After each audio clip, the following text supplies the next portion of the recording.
Listen, I know that we're in imminent peril and probably everyone's gonna die. But have you thought about your career and like where you want to go with it? Like you're kind of falling a bit behind, just in a trajectory.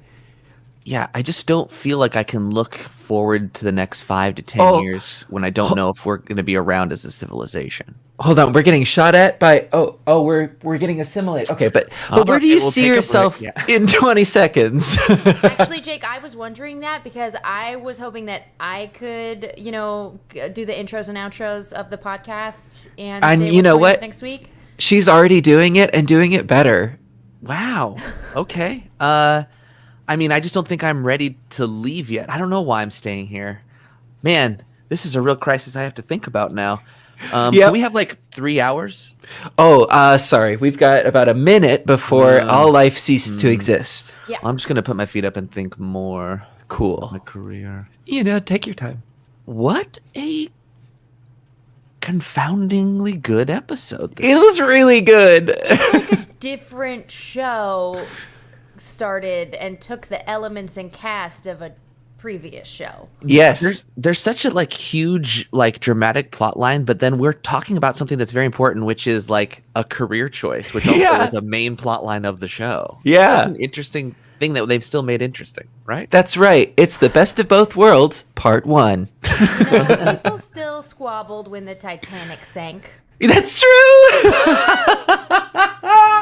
That is what made it a interesting movie with the squabbles. Yeah, you're still looking for a dinner roll. You're still, upset that you didn't get the dance with the girl under decks the night before. There was a dinner roll subplot in the Titanic?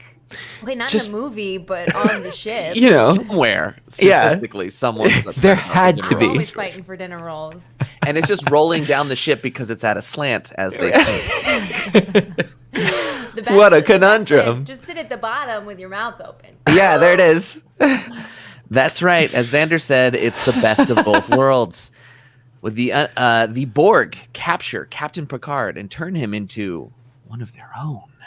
Well, notably, in the title of the episode, we get part 1 in there, which is to signify something that we hadn't seen before, I think. So I was looking at this as we watched it. In the title of the episode that comes up on the screen, it just says the best of both worlds. But I think, is it like in Netflix and Amazon how they've listed it? Oh, yeah, maybe that's why.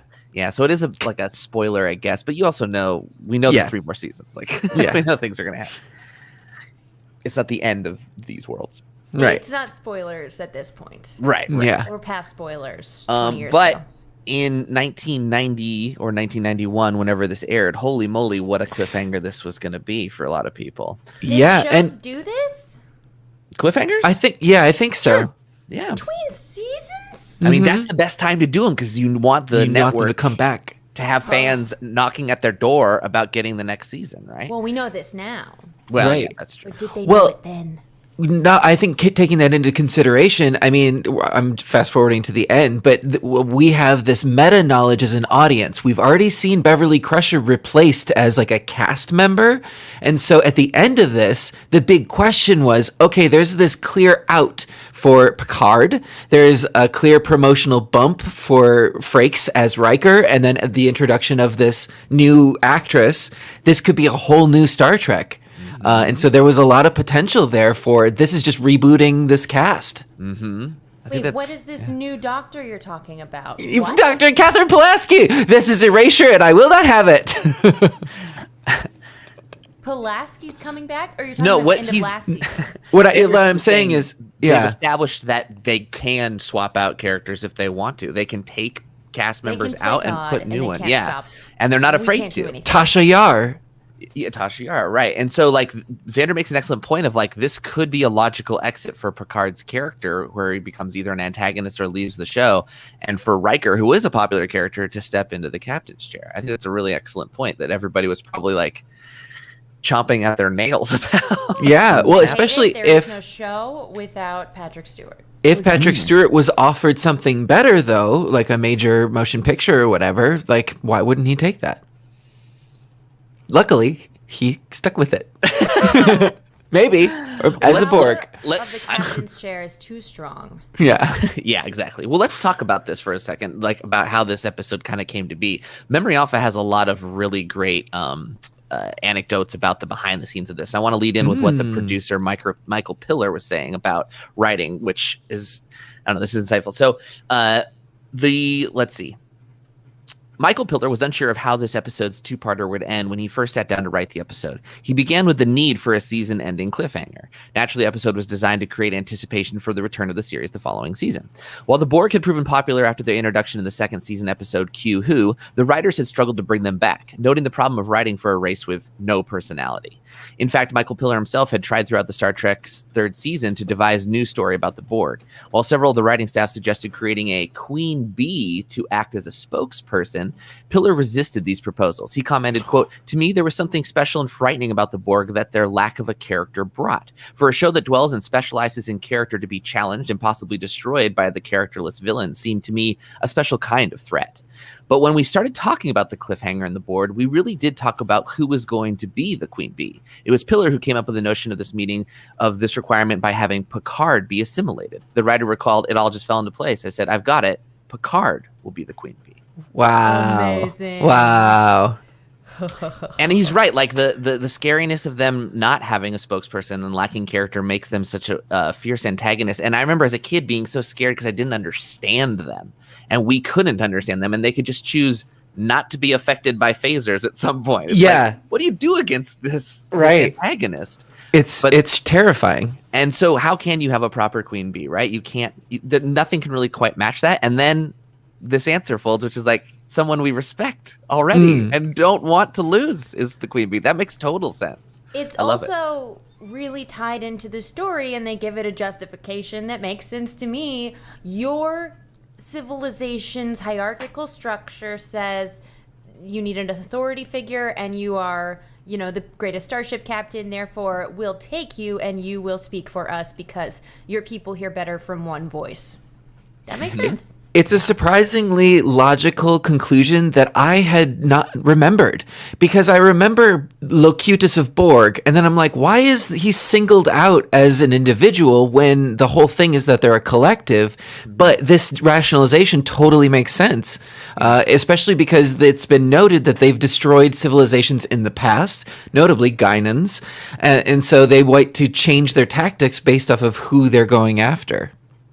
One more quick quote from Memory Alpha about this. To fill up the rest of the storyline, Piller sought to maintain the human drama in all the spectacle, which is great. As a result, the story's central character shifted, in Piller's opinion, from being Picard to Riker. Piller revealed, "We had no idea it was really a Riker story when we started out. I came up with the idea of having the Shelby character come on board to challenge Riker. That seemed to play into the Riker's emotions on the conflict over whether to take the other job or not, and that builds into the issue of whether or not he was big enough to fill the center chair." I also love that this is like more Riker centric, and Picard is very important in this episode, but it's more about his presence than actually him as a person, right? It's about his role. Mm-hmm. And how great he is as a captain or whatever. Yeah.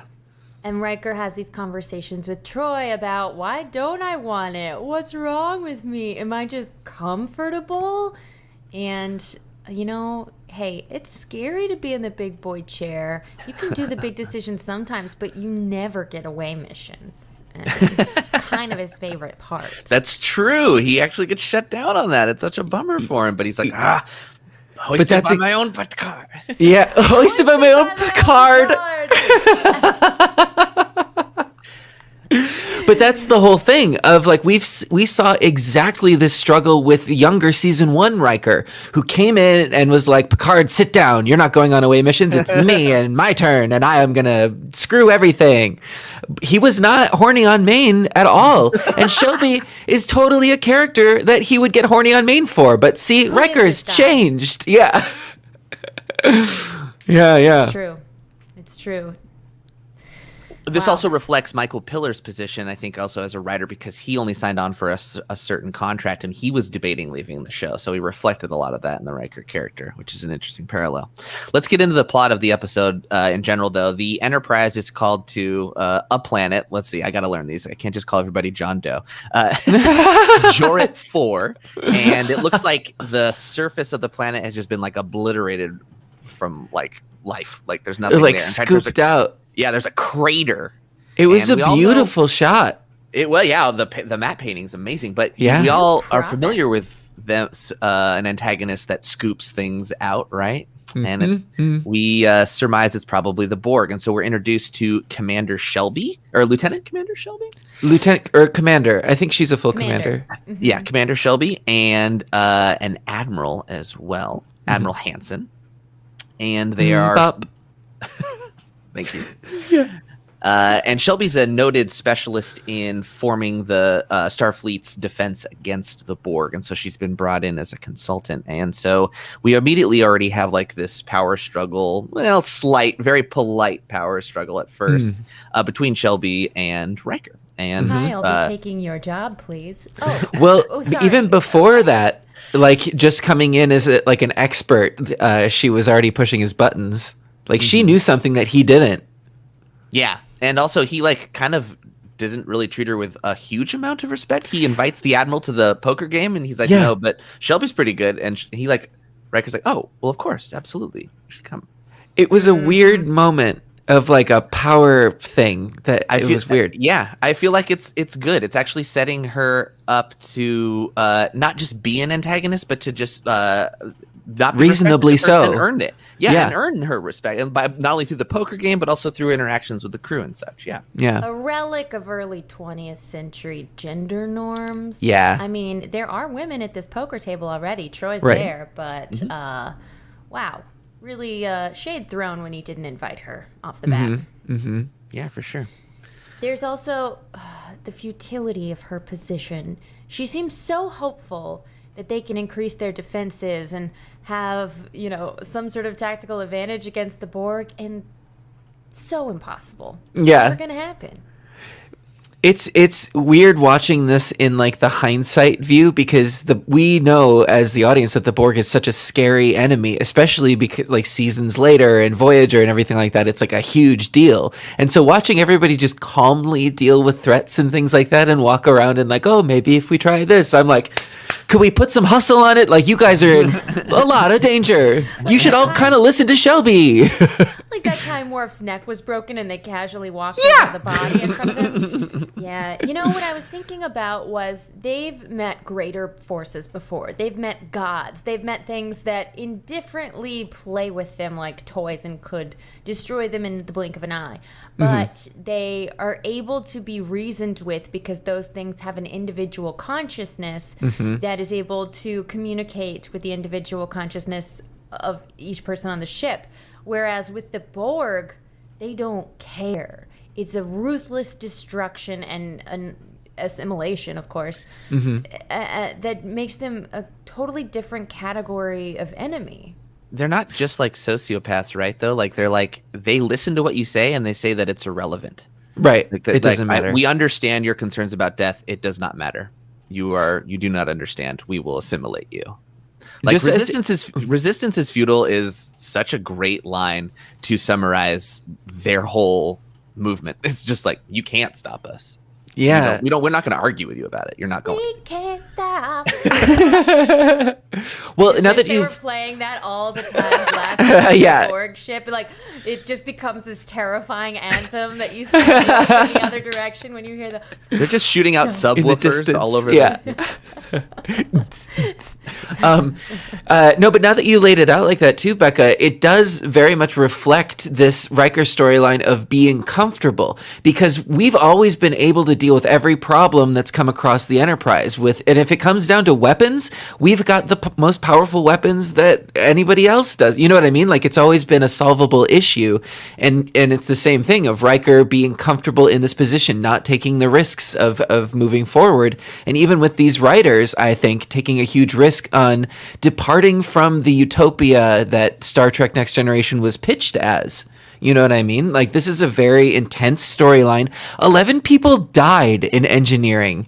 Like, it's crazy that they're going this dark with something that I'm sure they had to fight probably Roddenberry on.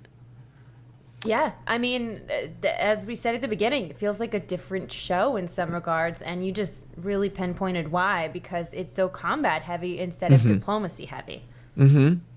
Also, I did make a note that the music was incredible in this episode. Music was so good. It provided a lot of great atmosphere and was really well utilized.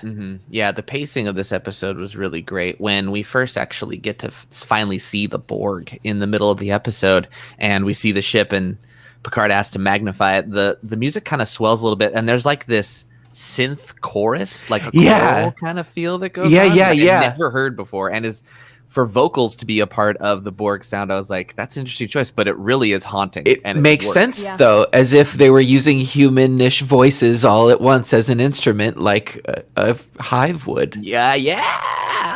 It's so good. It makes for some really great dubstep too when you do voices together. Maintain, like, Borg would be the best DJs of the entire galaxy. Right? Just group dancing. It's a flash mob waiting to happen. And then mass, assimilation, but whatever. Okay, now I really want to hire choreographers, get everyone we know, get the costumes. What are we doing? And then Thriller. The slowest Borg flash mob ever is like we're slowly detaching from our coupling units. And you would have to do Thriller. It just has to. Okay, it can be a mashup. The Thriller can come later. There's so many Thriller. Oh, and we can't stop. Thank you.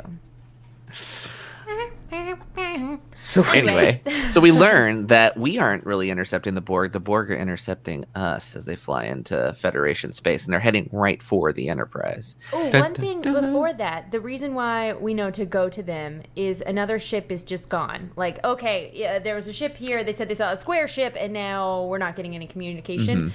And it's going to take 6 days for any ship except the Enterprise to get there. Picard... Like, this was just kind of taken for granted and just happened, but it stood out to me that Picard immediately was like, set coordinates, let's go. Yeah. Unafraid, this is why I'm here. Yeah. I can't back away. We just go. It's not a question. They also mentioned that they were the only closest ones. The closest one was X amount of distance away, that they're like, oh, you need to go now. You're the only ones that can go. But what can they do? I mean, it is so hopeless. Were I the captain, I would say, cool, we run. Well, I think the plan was to distract them. Like, he wasn't heading into direct confrontation or rescue and the combat. other ship if it was possible, right? Yeah, it was to distract them, at least to give time for the reinforcements to come. Also, before this, we get more of Shelby confronting Riker, including she goes on the away mission a little early to go investigate the planet. Yeah. Early bird gets the worm, right? Right. And it totally does not seem the time for a command squabble. Because it's like, Shelby... That's so interesting, right? It's like, this plot doesn't feel like it should be here, but it works perfectly with what's going on. And we just don't see that until everything's threaded together. Right. But I like that they so often will make these guest stars that are antagonistic to a main character really unlikable, but I found her firm and harsh, and from Riker's point of view, you'd be annoyed, but everything she was saying was legitimate, and she is the same ranking as him, even though it's not her ship. And so she does have the authority to say, hey, I'd like you to tell the captain that I think we should separate the saucer. Great idea. Riker shoots it down. Why? Because it wasn't his idea. Well, he wants to be that advisor that presents all ideas, right? He doesn't want anybody going through him in the chain of command. But you're right, Becca. Also, like her like quote unquote flaw is that she works too hard, right? She's like, we need to stay in this meeting and keep working. He's like, no, everybody needs rest. It's like they both have fair points, but you're right. She's not an annoying antagonist, or her flaw isn't something that really we are graded by. It's valid and helpful in the situation. Yeah, and a lot of the time she's right. The argument was really interesting, the way they phrased it, the one you're talking about, where she says, okay, well, fine, if everybody else needs rest, I'll keep working with Data. And he's like, no, you need rest. Yeah. Because if we're going to be assimilated by the Borg, we shouldn't also be fighting our own fatigue. Right. It's like a caring criticism. It's like, this is kind of working. But it just goes to show that they're both valid points, and it's two different styles of command. And that's why it doesn't work. Because you have too many cooks in this kitchen. It's kind of like, the reformed partier that's now married lady that's like, okay, but we do need to go to bed earlier than midnight. And it's like, I hate that I'm saying this because younger me would be disgusted. And that's Riker's struggle, where he says, okay, but now I feel like I'm the dad. I'm the caretaker to every person on this ship that I care intensely about. And so all of my decisions have to come from a place of safety versus seeing himself. As he says to Troy, he can see the younger him that was impulsive and was more daring. And part of him misses that, but that's not who he is anymore. Because is this the attitude of a first officer or is this the attitude of a captain? Oh. When he switched over, because you have these two personalities, he was supposed to be the reckless to Picard's calm, logic. Yeah. Now, if they're both calm, logical, and safe, nothing happens. Or we need a Shelby to mix it up. Yeah. Yeah. Or that. Yeah, that or works. That. We encounter the Borg. And it goes as most Borg encounters do, except for it goes as most Borg encounters do, poorly.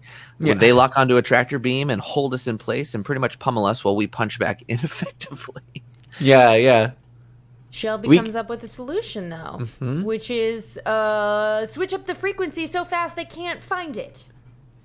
And notably, she goes not through any command structure. She just goes up and says it. And to Data, who's probably someone who could do that, quote unquote, manually, right? Additionally, as Xander mentioned, engineering gets hit pretty hard and is forced to evacuate. LeVar Burton, I think, really loves to roll under this door. I think we've seen it several times where he'll wait long enough while he's ushering people out, and he's like, okay, I can do my roll. Now we gotta go look for that. It's great. I love it. I'm sure someone's done a montage somewhere. Jordy barrel roll. Yeah, I just hope so.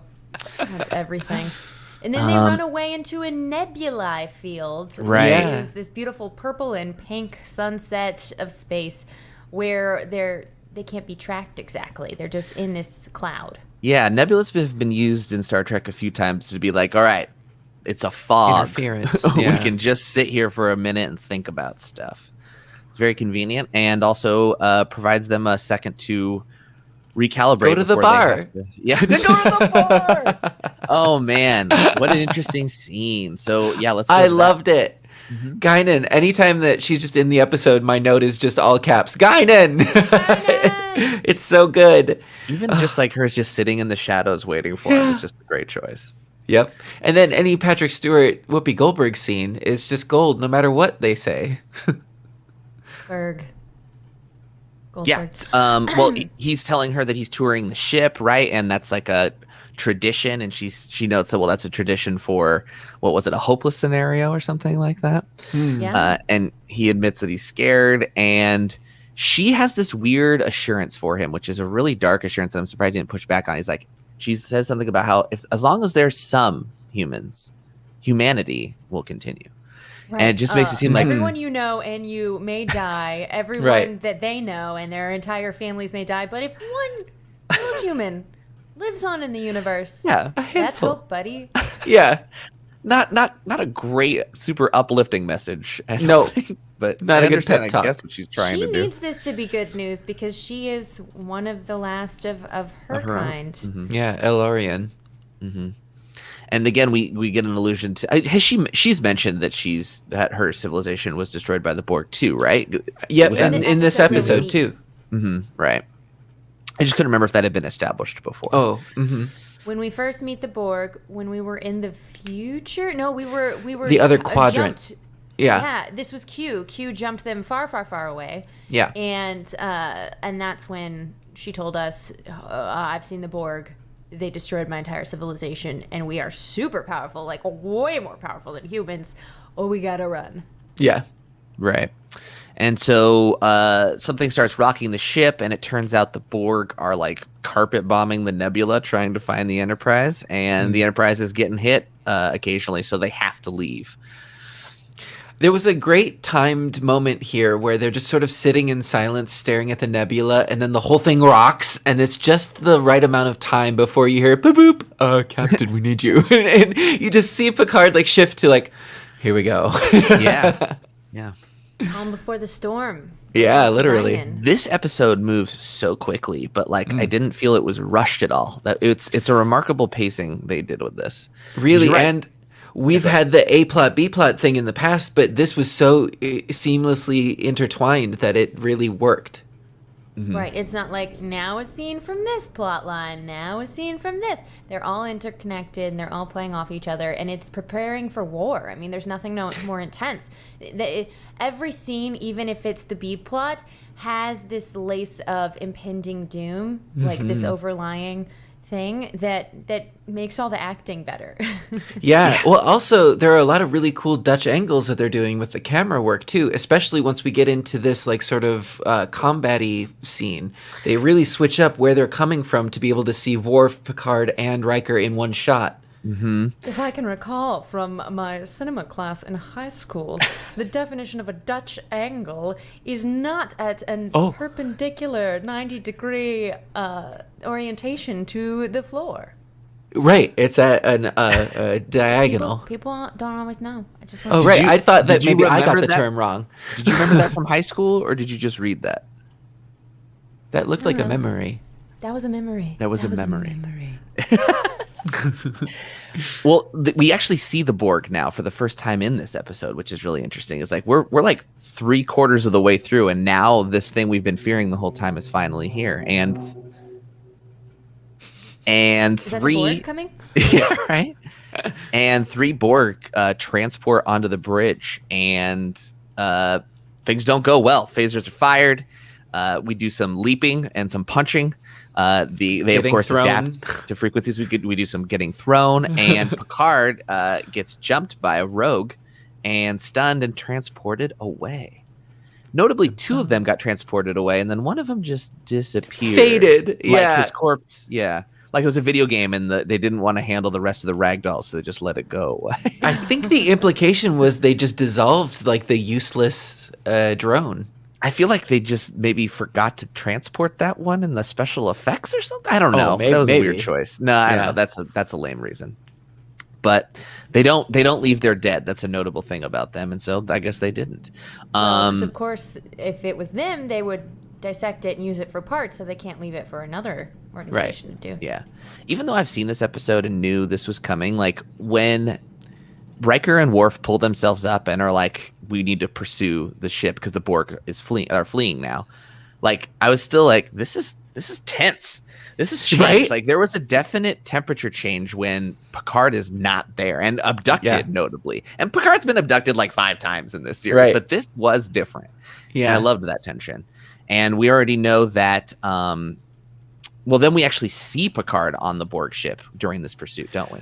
Well, This is notably, Riker assembles the full bridge crew to come up, and then that's when the whole away mission thing happens of like who's going on the away mission. So then, Shelby actually leads. Who is it? Crusher, Worf, Yeah. and Data, over to the ship, and that's when the first, isn't it? When the first I think I don't remember which happens first. Go ahead. There's an excellent pep talk from Troy who pulls Riker aside. It's still in front Right. of everyone, but hey, buddy, you're captain now. Yeah, you cannot can't go. also leave the bridge. I know you want to. I know it's your thing. I know you're so good at away missions, but you're in charge and you cannot leave.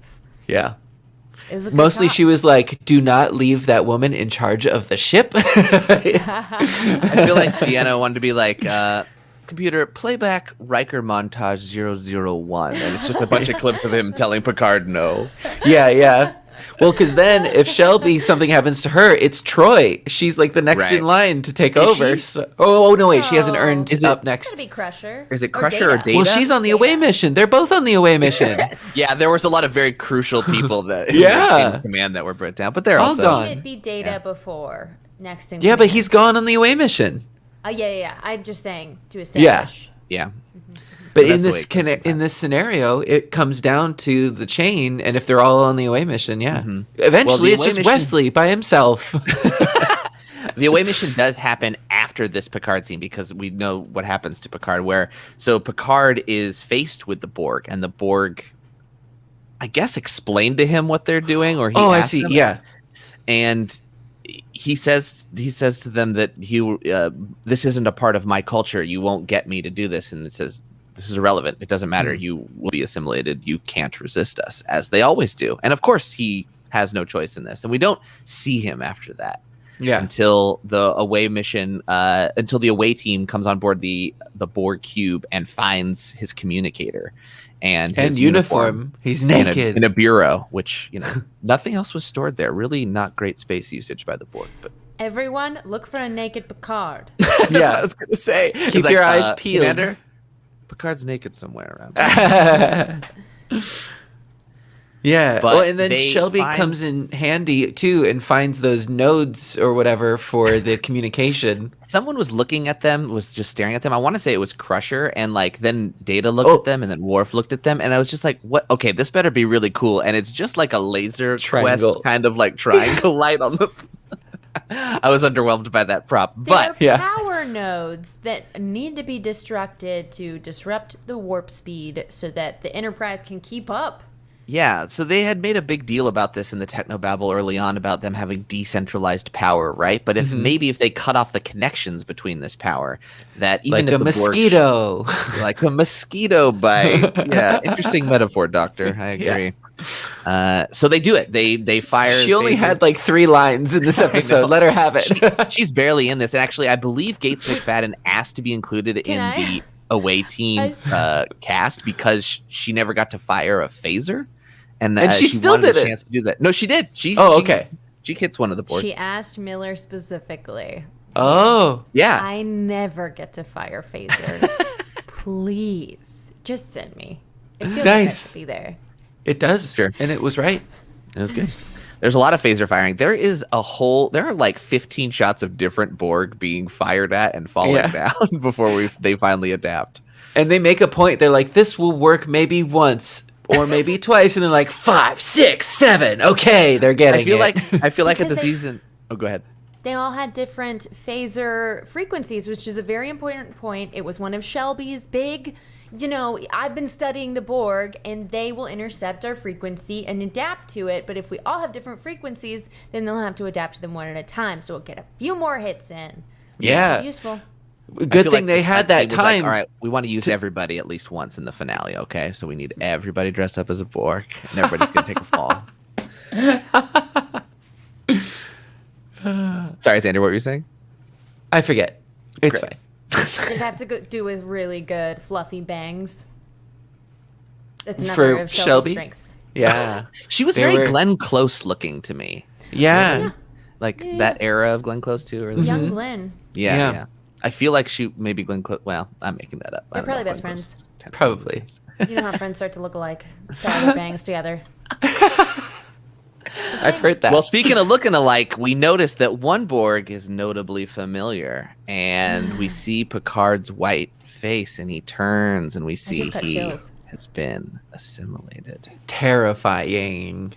It Go ahead. really was a good delivery. The way that he slowly turns, it's just unlike other reveals that they've done. Different, they're usually doing the wide shots, and every time they take experiments with the camera, it always pays off.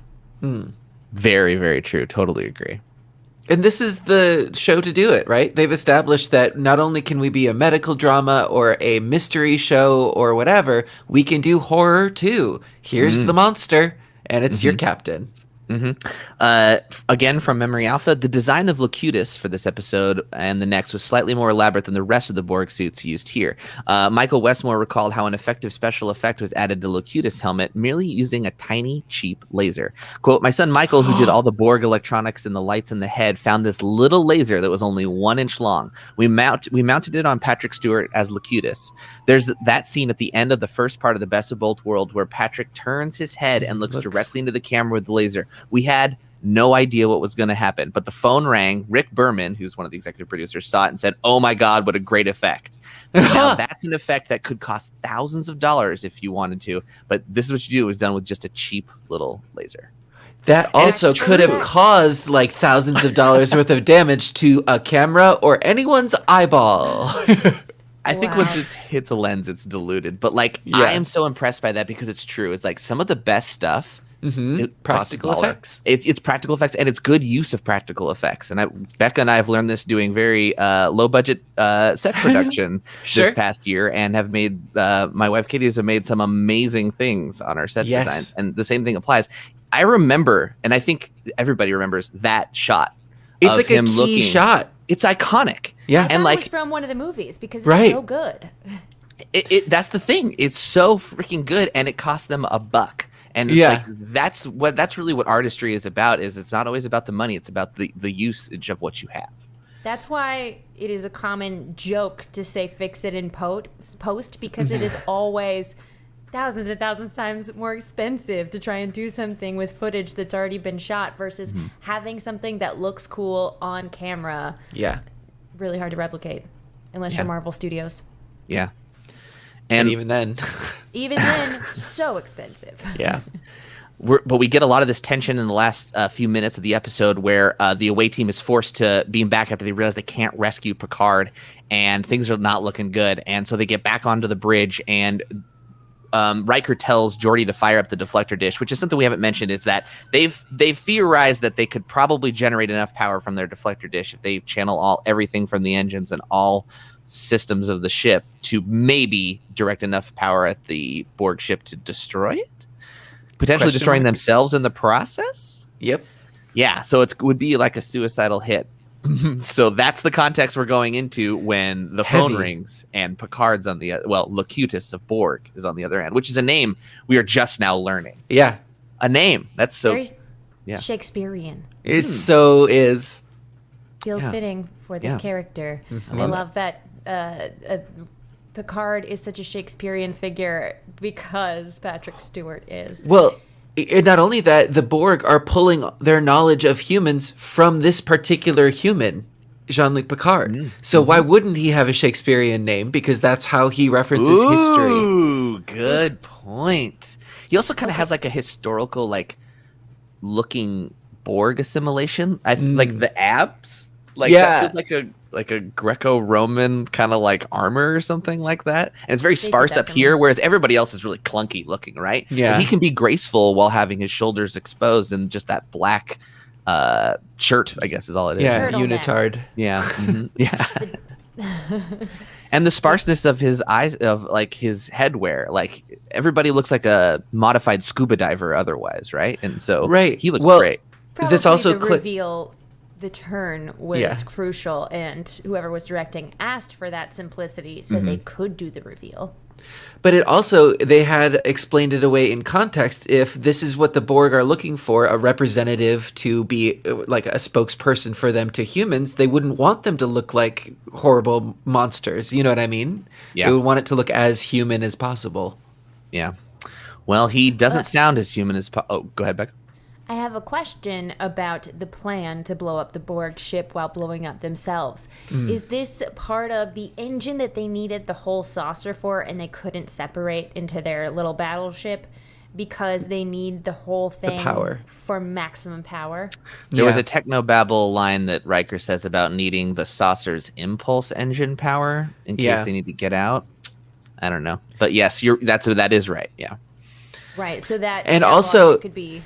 I think by the end they had fixed it to a point where the Enterprise wasn't going to blow up if they fire this thing.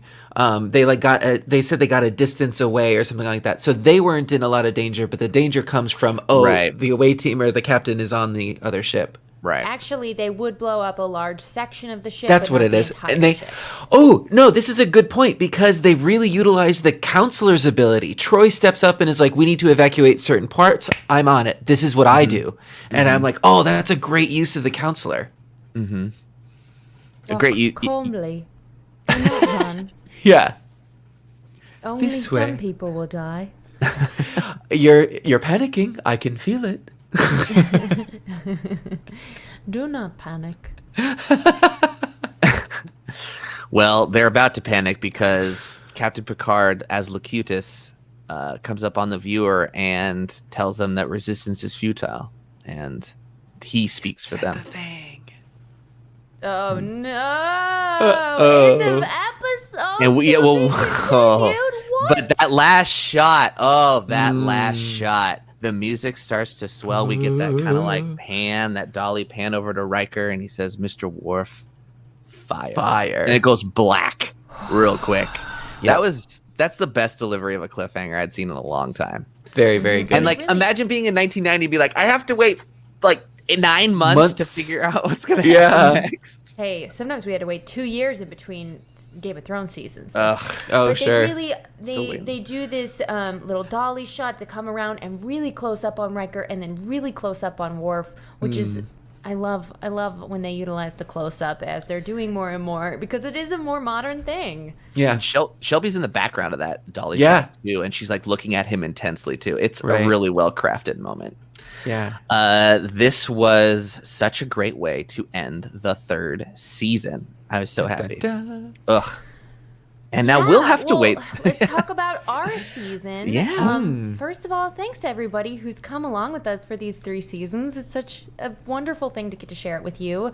And please tell your friends to like, subscribe, and share, and that you can get early access on Patreon if you didn't already know that. Yeah, there's links to all those things. Yeah, you can see us. And there's links to all those things in the descriptions below. Thank you so much for joining us to Boldly Watch. We're going to do more of this real soon. We're going to take a little bit of a break here and come back in the fall. If you're listening to this in the far future, you can just hit next episode because we'll be right back. Well, that works. But yeah, let's go into the deep future. Let's go see the rest of this episode in several months. Okay, well, I mean, I don't think we really have a choice. I would say that maybe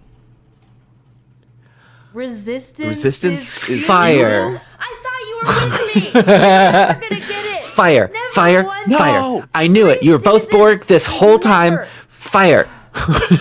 Becca and I just explode. It's the Xander show now. Bye.